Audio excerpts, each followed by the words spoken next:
In the past, domestic violence was considered to be a private matter and no one's business. Domestic violence was quietly accepted as a norm in society. Then, over the past several decades, women's rights have increased and received more attention, such as pay equity and workplace equality. In Canada, there is formal legal equality for men and women in most areas. The 1982 Constitution Act states that every individual is equal and under the law has the right to equal protection and equal benefit of the law without discrimination and, in particular, without discrimination based on race, national or ethnic origin, color, religion, sex, age, or mental or physical ability.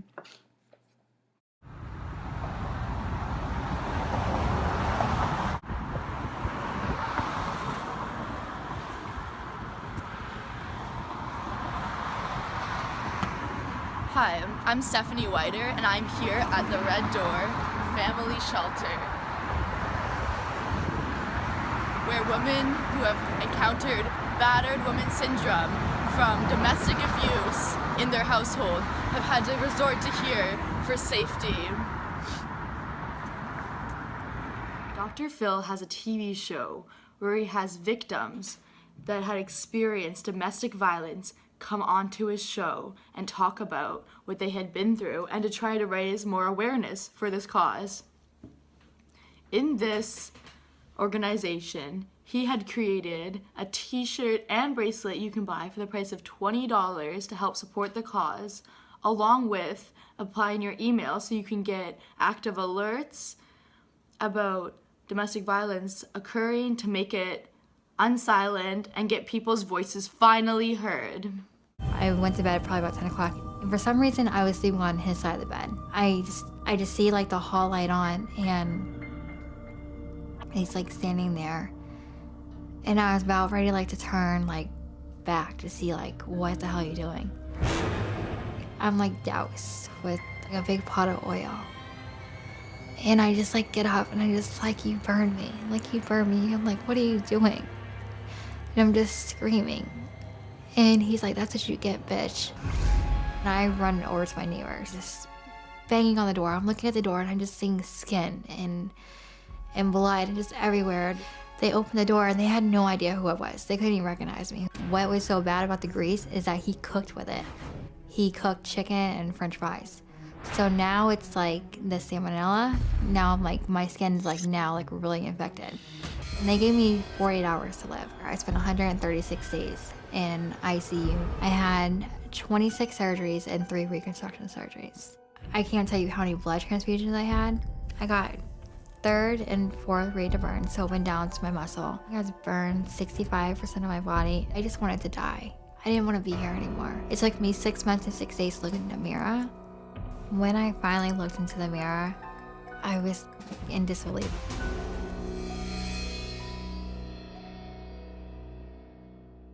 Well, Lindsay is here today and says she has a lot in common with Jeanette. Lindsay, please come on out. Lindsay, so good to meet you. So good to meet you. This is Clint. Hi. This is Jeanette.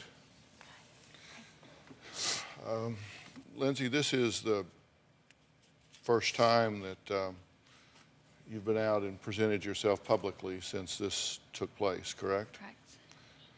And you have had how many surgeries? 26 and 3 reconstruction.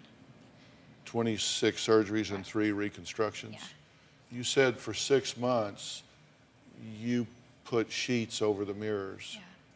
Because I didn't want to see what I looked like. you just didn't want to see yourself and see what you look like. Not at all. What do you have to say to these two? I just hope you just take the tools and you just see that his rage can go to a 2 to a 10 real quick. And like backstage, I just wanted to like reach out and hug you and just let you know that everything's gonna be okay and that there's help out there for you. Love doesn't hurt.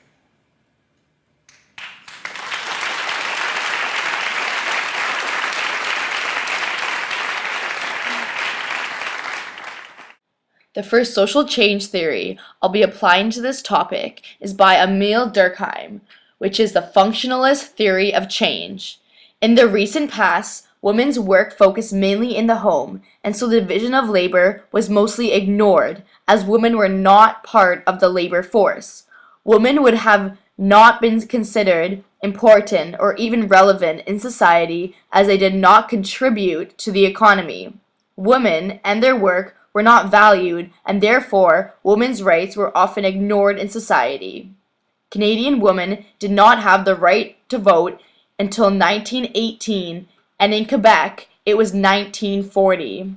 As recently as the 16 and 70s, women here in Canada were viewed as being not as relevant in the workforce. As a result, in having less power and being unable to leave an abusive spouse, they would have been trapped in the abusive relationship. In Toronto, under the Ontario Residential Tenancies Act, if one were to be involved in a domestic abusive relationship, they would have to give their spouse 60 days notice if they wanted to be able to leave and not be financially responsible for rent, which they would have to be. But now, since their silence is broken and there is things being done to help people in these relationships, you are now able to give 28 days notice, so you're not as financially responsible and able to move forward with your life. Now that more and more women are working and have financial freedoms, they are able to be more independent and do not have to rely on men to provide for them or their children. With regard to families, it was not until 1969 that contraceptives became legal. Before then, women would have had little choice about having children in a marriage or relationship. My second social theory of change is the evolutionary theory of change, which is the society's ability to move toward better living conditions. So after many months of negotiation, Congress recently voted to reauthorize the Violence Against Women Act, which President Obama signed into law on March 7, 2013. VAWA will emphasize towards supporting community support-based organizations that are engaged in work and to end domestic violence, dating violence, sexual assault, and stalking of women. Thank you for watching this video to help end the silence on domestic violence.